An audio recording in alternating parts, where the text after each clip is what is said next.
Life is full of challenging moments and can be difficult for everyone. Please ensure to speak to your doctor if you are overwhelmed or struggling. Some of these podcasts are going to talk about things that could trigger different emotions on you, and I do want you to get the help that you need. If you or someone you know is in immediate crisis, in Canada, you can connect to a responder to get help by calling or texting 988. By calling or texting that number, you can speak toll-free to anyone at any time for support. For kids and young adults, there's also the Kids Help phone line, and this is also available. Call 1-800-668-6868. The service is available 24/7. You can also text CONNECT, CONNECT, to 686868. For more support or to find out other local support in your area, go to the Canadian Mental Health Association national site at cmha.ca. Mental health is as important as physical health, and we need to start prioritizing the stigma around talking about it. Be sure to look into it and help those you need. We never know the struggle that people are facing. We never know what people are going through. If you are in need of help, please reach out to your doctor or reach out to those numbers provided earlier for help with judgment. Help break the stigma, speak about it, talk about it, and remember, you are worth it, you are loved, and you are needed. This isn't working. And I'm like, what do you mean? And his exact words, or pretty close to it, was, when I see myself getting married, it's not you walking down the aisle. In that instant, everything shattered. My self-esteem, my confidence. All I could think of is, what had I done? Why wasn't I marriage material? What was wrong with me? What did I do? Never once was it, what's wrong with him? What's his problem? I'm a great person. It was, what's wrong with me? It was after having my third child. And this was a time of many challenges that I was undergoing. My dad had underwent major surgery. My husband and I were not doing well. Our marriage was experiencing a number of challenges. I was struggling with weight, and my sense of self-worth was extremely, extremely low. Did I mention just had a kid? So postpartum, yeah, hormones. The funniest, if you can call it funniest, part of all this is, at the time I was focusing a lot on the employee experience, employee engagement. And one of the key areas that I was promoting was health and wellness. And guess what one of our primary topics was? It was mental health, and how it was okay to not be okay, and how to help those who needed help. And it was ironic because I wasn't fully seeing. I know in some conversations I would make comments to people about, maybe I just need to go on stress leave. But I never really believed in my mind that I needed help. Hi, and welcome back to 50s Unscripted. I'm Shelley. I'm 52 years young, a mother of 3 amazing young women. I work full-time, and I manage a number of various health issues as well. Thank you so much for joining me today as I embrace my second act and share my lived experiences. Before we start today, I wanted to share a few very important details. As I stated, I am sharing my lived experiences. I am sharing what I have been through to provide support, other options to consider, but mostly just to help you find your way and feel not alone. I am not a doctor. I am not a therapist. What worked for me may not work for you. And that's important, because my goal is to share what I've learned and what I've dealt with, so that people may find encouragement and another venue for support. It's very important today because today I want to focus on my mental health journey. So if you are struggling, please contact your doctor, speak to a therapist. You can look at resources online, and you can also call in for support. But please do whatever you need to do to take care of yourself. It is okay to not be okay, but if you are in need of help, please do get some. There are many difficult changes and challenges that we face every day in life.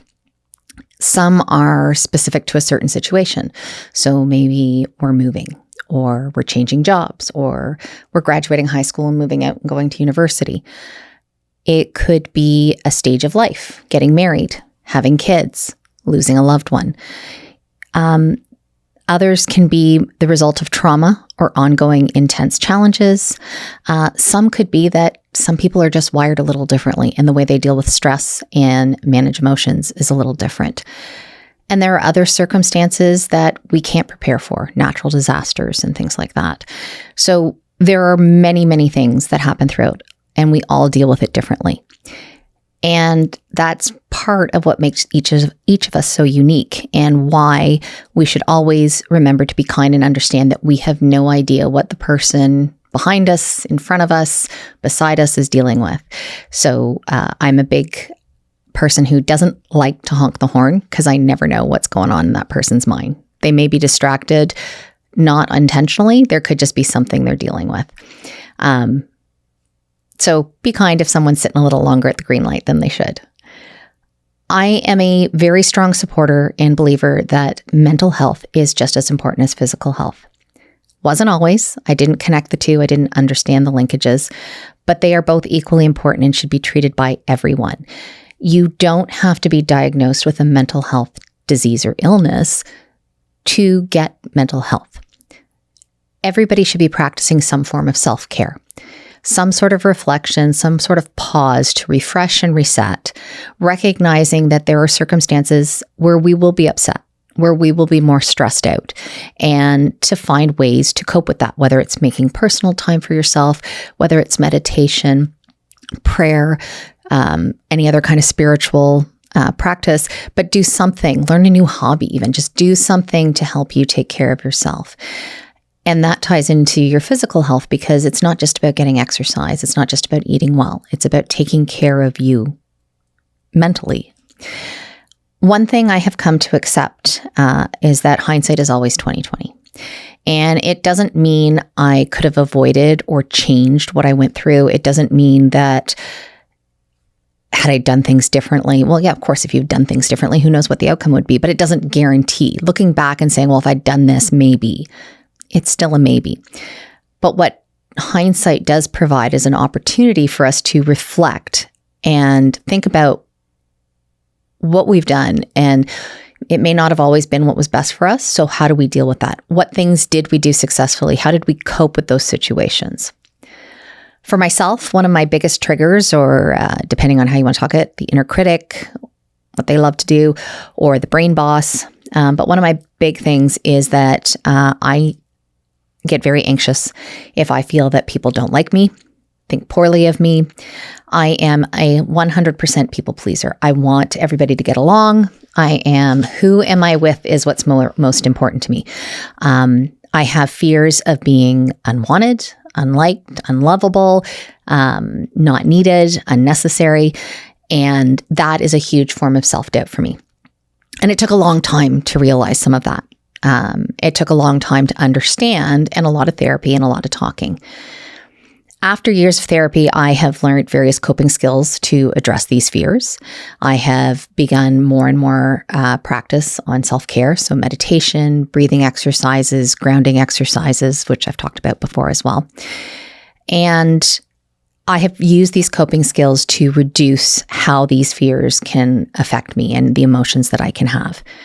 You'll note that I use the word reduce and not eliminate. And that's because there are times that even with best intentions, I'm not okay. And my emotions and feelings will get the better of me, and my stress and anxiety will get the better of me.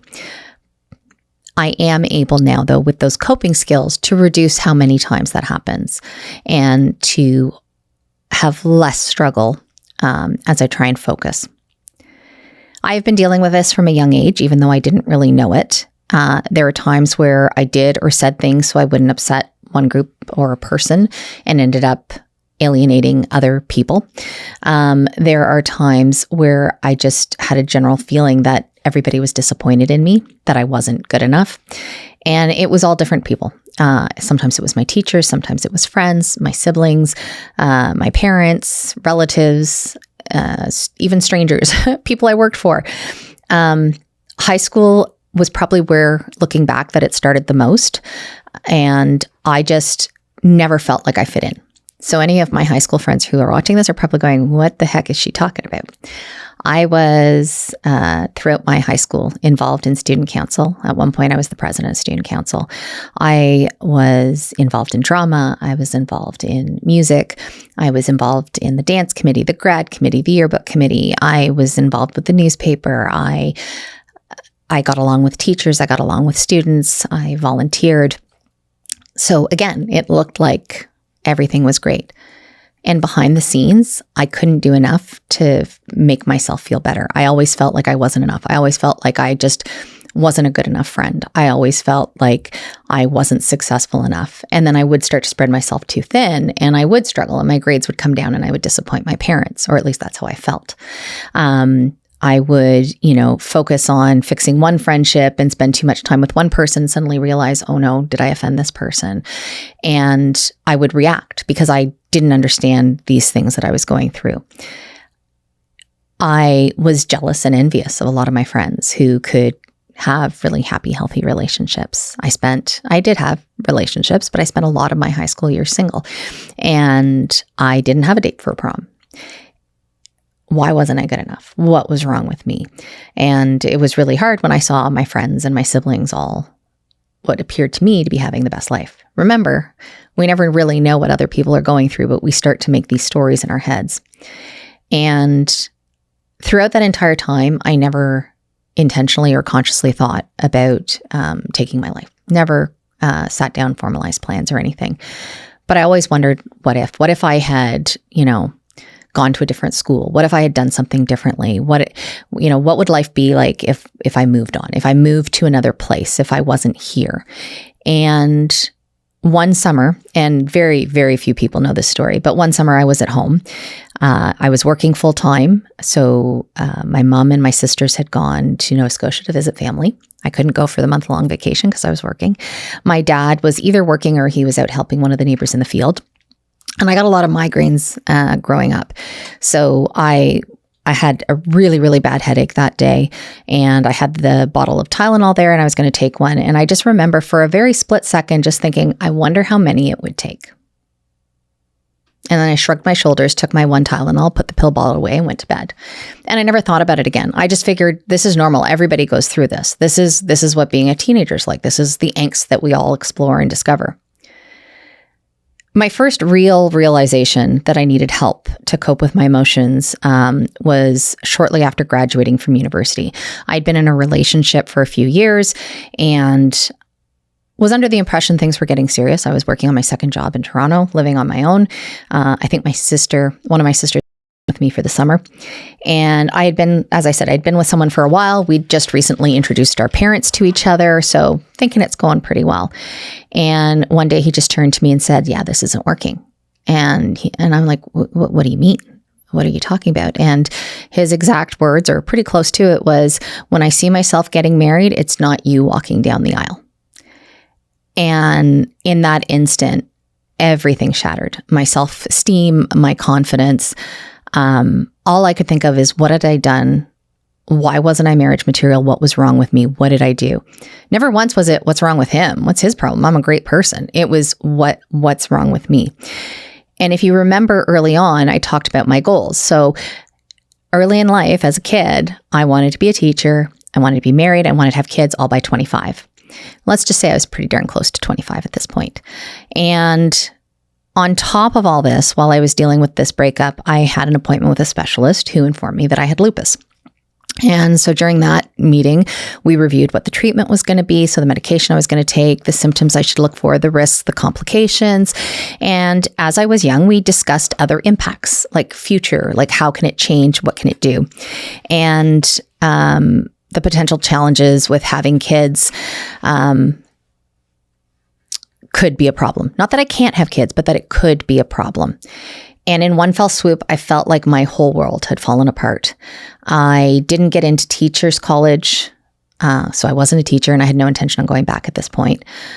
I was just told I wasn't marriage material, so now I'm single and not looking at getting with anybody anytime soon, so no marriage, no kids. And now this health diagnoses. So I wasn't coping well. And it was that at this time that I first saw a therapist and had a series of appointments with them to talk about it. And this is where he had informed me what I shared earlier on, is that life is not a script, that life is not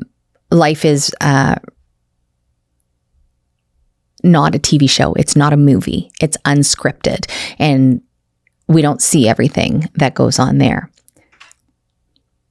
Sorry, the pillow has the... Oh. the smallest thing. But I'm like, it's on all cameras. So I'm like, crap, am I really at 30 minutes already? I was like, oh, shoot. Sorry. No, it's all good. We're good? Yeah. Let me just Unscripted. Yeah. So with it unscripted, there is no defined outcome. One person, so this guy that broke up with me, does not define my worth, does not determine my future, and that I choose my path, not them. We looked at ways to cope with the stress, and with time I started to feel better and I moved on, and I thought, okay, cool, that was great. Therapy helped, but I'm done. I don't need it. There's nothing wrong with me. And I don't need to keep doing those coping skills because everything's great, right? The next big one for me was after having my third child. And this was a time of many challenges that I was undergoing. My dad had underwent major surgery and was dealing with his own health issues at this time. My husband and I were not doing well. Our marriage was experiencing a number of challenges and not very happy. I was struggling with weight. My sense of self-worth was extremely, extremely low. Did I mention just had a kid? So postpartum, yeah. Hormones were all over the world and no help at all. And during the next few years, I saw a different series of therapists through work benefits and work programs. And they had a very clear recommendation and change that they were telling me, to make. The first of many was that I needed to either decide to start couples counseling or consider separation. I needed to take care of my health, so my weight management, and a few others. And I saw many of them for years, and it went on. But to me, it was like I can't do any of that. I'm not good enough. I can't do this on my own. And they all said the same thing. All through those years, it always came down to the same recommendations. So like I said, why didn't I do it? And it is a good question, but that number one reason is the lack of faith in myself. I had a good job. I was highly involved in the church. I did all kinds of extracurriculars. I helped out my kids at various sporting events and things like that. I felt I was respected and successful and appreciated in those areas. So what was I? Like if I can't do these things they're telling me, am I an imposter? Am I fake? And my inner critic just loved it and joined in. And it's like, yeah, you can't lose weight. If he doesn't love you, nobody's going to love you. So you might as well just stay in the marriage kind of thing. Your family's too far away and they have their own needs. You don't matter. Again, this is my inner critic. Nobody told me this. This was just my inner critic getting in my head. So I pushed everything down and I painted the picture I wanted on social media. I made it look like everything was hunky-dory and that everything was happy. And a few years later, I began to experience a great deal of back pain that slowly spread to my legs. And I became fearful that I might be running into some of the health challenges my dad had. So started going for tests and seeing doctors because I had this huge fear of losing my ability to walk. Being able to care for my kids, and I'm already struggling and I already have all these problems and people are recommending I try and go out on my own. How can I do this? So there was a lot of fear, a lot of angst, and a lot of emotions. With all of this, there was also a lot of no sleep. So not getting sleep, a lack of sleep.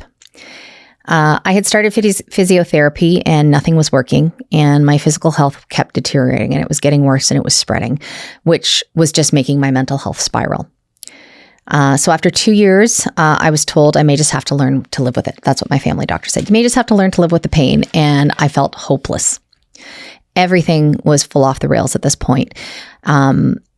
All those things that I was doing successfully were now no longer successful, but I didn't realize this.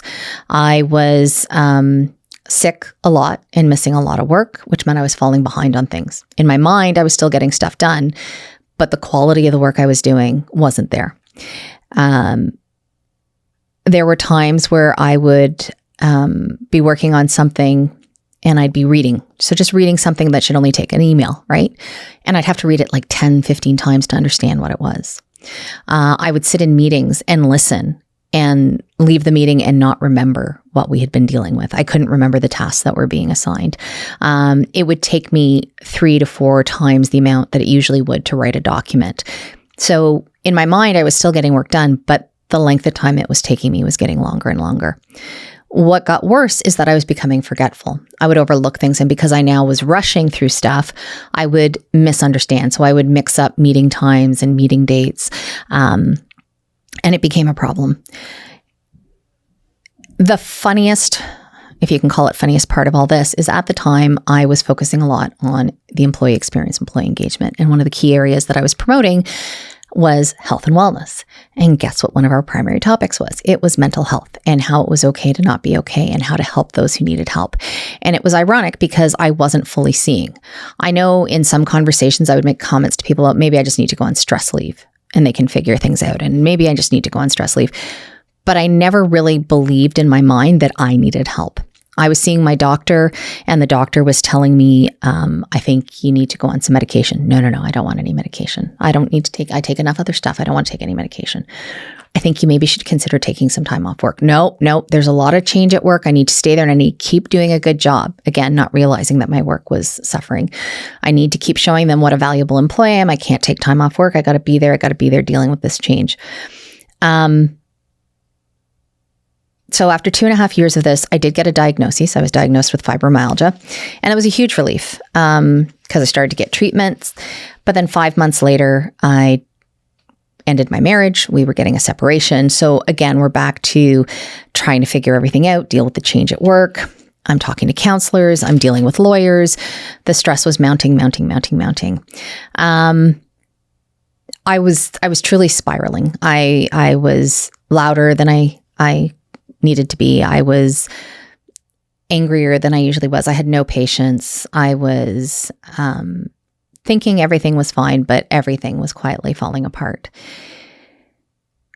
And it was at this time, I was sitting there and I was looking at my calendar and I was like, okay, what do I have? I was working remotely. I was on a telework program and I always looked because of the work I did. I had a lot of in-person presentations. So I was taking a look at my calendar and I went through it and I'm like, okay, that meeting is the virtual engagement meeting with all the other engagement committees. I can do that from home tomorrow. That's no big deal. Everything else. Yeah, no, we're good. There's no in-person meetings tomorrow. I'm golden. I can stick with it. And so the next morning, I've got my coffee, I'm sitting at my computer, and all of a sudden my Microsoft Teams pops up, and it's one of the executive assistants asking me if I'm running late and if I need a different start time for my presentation at the town hall. And honestly, I think I felt complete numbness and trepidation, and like my heart just sunk. And I quickly flipped open my Outlook, lifted up my calendar and realized I had validated my meetings for the next day, not today. I couldn't breathe. I started to hyperventilate. I couldn't catch my breath and I started to cry. And I cried and I cried and I kept crying. And so I'm quickly messaging apologies, profuse apologies. I'm messaging my boss. I'm messaging everybody, trying to figure out how we can do it, how I can get there. Can we delay it? But I can't stop crying. So at this point, I really don't remember much. We figured something out. I honestly don't remember what we did at that point. And that day I went into the doctor's office still crying. And she just looked at me and she said, "You're going on medication and I'm giving you a note and you're off work." And I just looked at her and I nodded. Did nothing else. I just kept crying. My blood pressure was high. Everything was high. I know I did stop crying during that meeting with the doctor, but I couldn't tell you when. And I really don't remember much of that day. I just know that I cried most of the day. I shared the news with my husband, soon to be ex, and my employer. I found a therapist, not through the work program, but I spoke to a friend who referred me to somebody that worked really well for them. And I spent the next 9 months trying to find myself and trying to sort through years of emotion, stress, anxiety, and deal with all the things that I had been pushing it down deeper and deeper and deeper.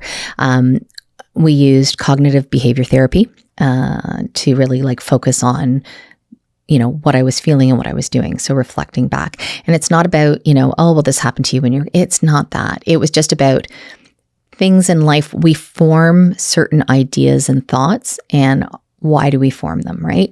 So trying to understand that, and then how I'm reacting and how to cope, right? So learning all those skills on, what I could do differently and how I could deal with these things, and facing some of the things that were triggers and challenges for me. When I did go back to work, I wasn't fully healed. It was a long journey. I had a lot of self-doubt. I mean, I definitely was managing things better, but I was not better. I worked hard, but my sense of worth was gone, right? I felt very little confidence. I felt I had destroyed my reputation, and that I had destroyed all the good that I had brought. Even though when I came back, I had people saying how happy they were to see me because they loved the work I was doing. In my mind, I had ruined any chance I had of advancing my career. I did get an opportunity to take on a new job from a manager I had worked with before and knew my skills, and she believed in me and gave me a chance to find success in my work again. And I did start dating and was beginning to feel wanted again. I still had more to go through and work through, but parts of my self-confidence started to return, and I was slowly picking myself back up. But before ever going back to work was the real turning point. The number one reason, and it was my therapist who pointed this out at one of our sessions. I had a friend who was one of the best people. I had a couple of really great people who were constantly in touch with me, and she was one of them who would just message me. We didn't talk on the phone because she knew I just wasn't well. She would message me and we would chat on the phone. And this time she was like, "What are you doing this weekend?" And I'm like, "I don't know." She goes, "Is it your weekend with the kids?" I'm like, "No." She's like, "Great. I have a friend who can't come with me to the Mud Girl run, and you're going to come with me." And I'm like, "What? What are you talking about? I can't do a Mud Girl run. Like, look, like, my health condition. I can't do that." And she's like, no, you don't have to run. And so she showed me the website, and I'm looking at it, I'm like, I don't know, these obstacles look you don't have to do the obstacles. So everything I challenged, she's like, no. And so she kind of got me hyped up, and I was really excited. I'm like, yeah, I'll do that. And I remember when I told everybody, they were kind of like, "You're going to do the Mud Girl run?" Like, even my kids were like, "Really? You're going to do that?" So put a little bit of self-doubt back in there, right? And I remember the night before, I must have picked up my phone 30, 40 times to tell her I couldn't go. And I would start to type, and then I would stop, going, no, it's too late. There's nobody else that can go with her. It's tomorrow morning. She's coming here for 9:00. Or whatever time it was. And there's no way she can find somebody to replace, and I don't want her to not go. The next morning, I was sick to my stomach as I was getting ready. I was so anxious and so nervous. And when she got there, I calmed down a little bit. We were laughing. So she had driven to my place, and then I was driving the rest of the way. So I was focused on the driving. We were laughing, telling stories. Everything was fine until we pulled in. And when we pulled in and I saw the crowd, I started to panic. Up until this point, I couldn't even bring myself to go to church. I couldn't go in public. People would want to get together. I had a couple of friends. My priest was great. He would actually show up and force me to go for lunch with him and get me out of the house. But I had trouble doing that. I wouldn't leave the house, but I didn't want to go anywhere people knew me. And even then, I was very nervous. I was very anxious, and I was very worried about being judged. So this was huge, and I was really panicking, and I must have gone pale. I was holding back tears. I'm like, I don't think I can do this. This crowd is too much. And she's like, "No, we're not going to look at that. It's not that bad. We're going to go step at a time." And she took me step by step. All we're going to do is walk from here to the registration. So we walked to the registration. Okay, now we're going to go register. Now we're going to go put our bags away. Now we're going to go do this. And we went through everything, and she was beyond helpful. And as we started, we did try running for a bit, which was a bad idea because I was very out of shape, and it was painful. So we slowed down and we started walking, and we got to the first obstacle. I climbed up, and as I was coming down, my shoe slipped on the mud, and I fell down, and I hit the back of my head. Not hard. It wasn't hard. I was not hurt. And before I could even realize it, one of the volunteers was running over and saying, oh my gosh, just stay put. Are you okay? We can have somebody come. They'll take you back to the front and you can just wait for your friend to finish. And she's like, don't worry about it. It's good. And I'm like, oh, okay, phew, I don't have to do this. And somehow I just laughed and started saying, yeah, I can do it. And I went through and I finished it. I didn't do all the obstacles. I didn't run, but I finished it. And it was one of those things I was so proud to go onto Facebook and say, I will not let my illness define me. I am my own person and I decide what I do. That's when the healing really started. I started to meet up with friends for lunch. I started to do more things. I started to go back to church at quieter times. I had, friends that were encouraging me, and it was all really, really great. But that the therapist pointed out to me, and I couldn't agree more. Life is not easy. There is no script. There is no right or wrong way, but we should put as much effort as we can into our mental health as we do our physical health. We cannot have good overall health if we don't manage both. In taking this chance and believing in myself again, I was able to get my career back on track. I was able to regain my reputation by showing the skills and talents that I have. And through engaging my emotions, managing it, I've become more self-aware. So I'm more in tune with my challenges that I face. There's many other struggles. I continue to deal with, the inner critic, the weight management that I've talked about, that I'm making progress with, parenting, family. So all of this happens, but we have to find a way to push through. Mental health is not a bad word. Therapy is not a bad word, and it is okay to not be okay. What's not okay is to not get help when we know we need it. And there are ways that you can do that. This was a lot to share today, and some of it I haven't said out loud, so a lot of people are going to be surprised by some of the things I said. But please know that your problems, your disabilities, your struggles, they don't define who you are. You are your own person. We all deal with these things and we all face challenges. So please do talk to a doctor, talk to a friend, talk to a therapist, get the help that you need. Even if you're not struggling, take the time to learn more about mental health. Support and identify those who are struggling. There are some great mental health first aid courses that you can take that are offered through, I think, the St. John's Ambulance course, and that can shed light and help you with that. But there are ways that you can help those around you. And so please do try and do that. For some people, mental health may just be as simple as a cold. They just have a small period where the cold comes. They struggle with a little bit of depression for a while and then they're better. For other people, it's a longer illness. It could be, a long illness. It could be a disability. So just please do be kind. And if you are looking for a therapist, find one that works for you. If the first one doesn't work, that doesn't mean therapy doesn't work. Just find the right fit for you.